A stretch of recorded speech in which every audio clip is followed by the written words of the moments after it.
and welcome to the programme. I'm Samantha Simmons. We begin in Ukraine, where the capital, Kyiv, has experienced one of its worst nights of the war with Russia so far. Hundreds of drones and ballistic missiles rained down on the city, with damage reported right across the capital. President Zelensky called the attacks deliberately massive and cynical. This footage captures the moment a drone exploded one of Kyiv's residential areas.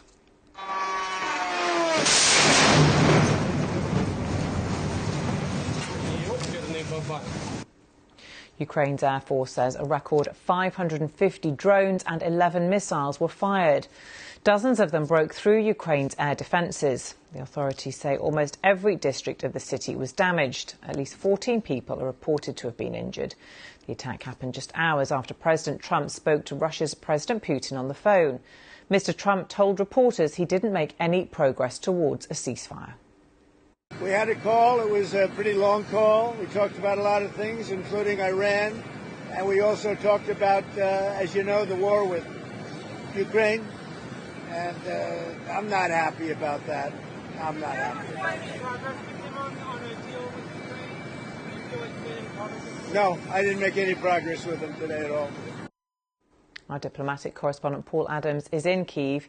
He has the latest on the overnight attacks. There was a long old night. It started before darkness and continued really until just around dawn. And it was pretty relentless. Waves of drones. We could hear them coming over the city, hour after hour. The air defences were very, very active, and it is a testament to their effectiveness that no one was killed as a result of these attacks. And then we also had a number of large explosions. When we came up here this morning, the city was covered in a thick black pall of smoke, and there was a heavy, acrid smell in the air, which is only really now dissipating. We're not quite sure what that was coming from, but we know that there were fires in a number of locations. So this was, yet another reminder for the citizens of this city that Russia's tactics have not changed at all.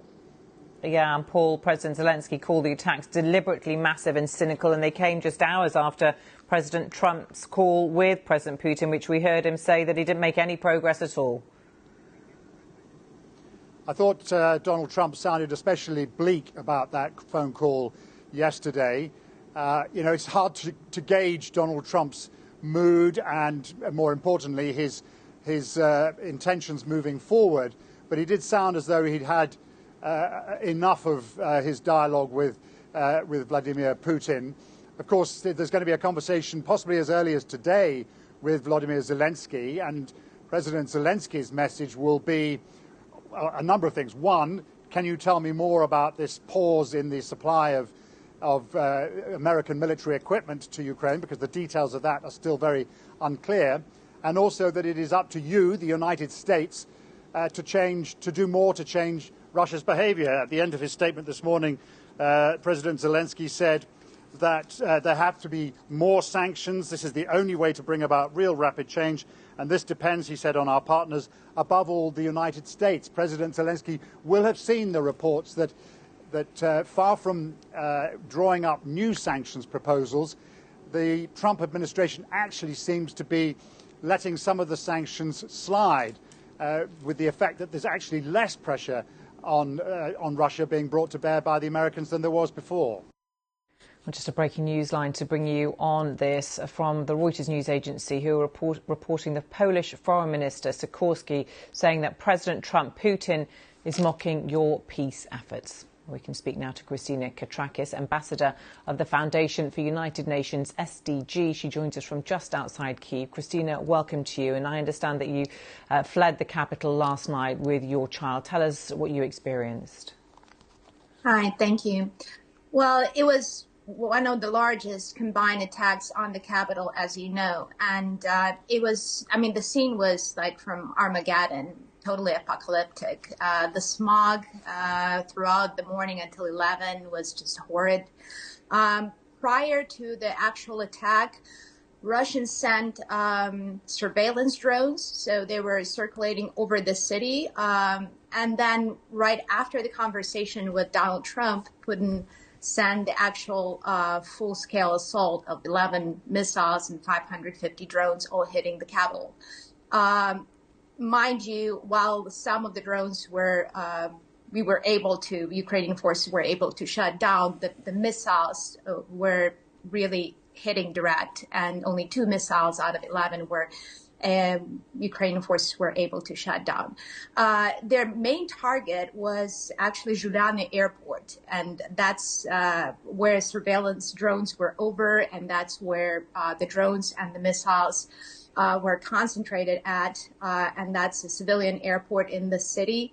And also in number of regions of the city, we had targets being hit, and those are civilian targets. In our area where we live, in Holosivsky area, they hit a medical center and also hit 5 ambulance cars on the way to deliver aid to the people. More than 20 people suffered, 14 or so are in the hospital, hospitalized, and also a 10-year-old child. The problem is that Ukrainian forces, Air Force cannot shoot drones over the city, and these drones were flying literally right over the heads of the civilians. So in order to protect civilians, Ukrainians cannot shoot in the city over the heads of civilians. So all the drones that can be intercepted on the way are intercepted on the way, but once they're in the city, there is a security thing going on.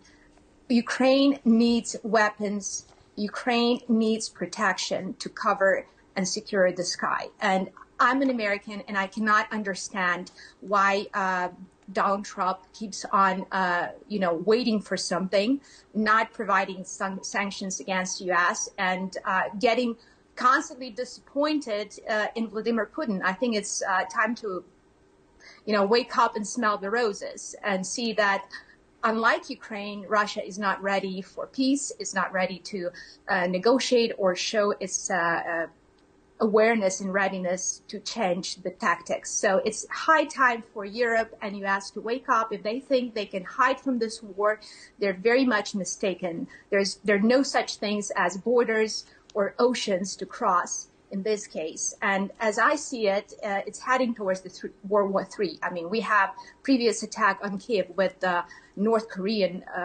missiles. I mean, that's a clear message. Okay. And we see China and Korea and Russia and Iran aligned. Kristina Katrakis, thank you very much for telling us your assessment of what's happening there and your experiences overnight in Kyiv. Thank you.